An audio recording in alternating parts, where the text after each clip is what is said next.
Şehrim size olsun eyan, şehrim size olsun eyan. Vətənimdir Azərbaycan, canım ona olsun qurban.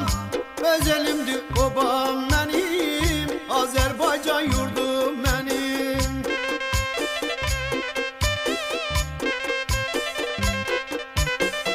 Bakı, Təbriz, Şah damarım, Dərbənd, Gəncə, Sumqayıt vanım.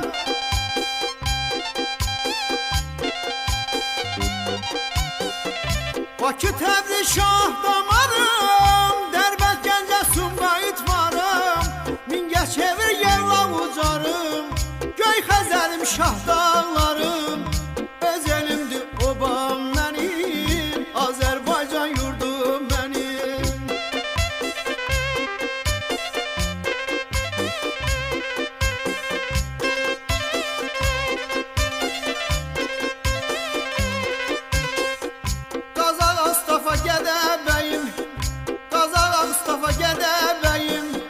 Şəmkir xanlar görəm boyum, Şəmkir xanlar görəm boyum. Kür Arazdan necə doyum, sularından içim doyum. Öz elimdir obam mənim, Azərbaycan yurdum mənim.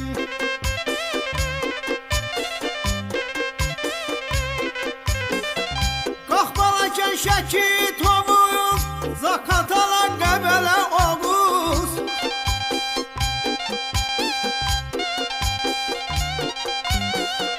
Qaxbalakən, Şəki, Tovuz, Zaqatala, Qəbələ, Oğuz. Naxçıvanda varım Duduz, el gözəli bilsin o qız. Öz elimdir obam mənim, Azərbaycan yurdum mənim.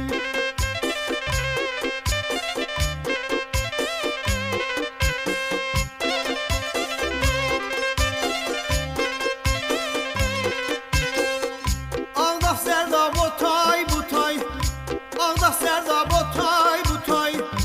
İsmayıllı, Ağsu, Göyçay, İsmayıllı, Ağsu, Göyçay. Samı, Kürdəmiş, Hamaxın.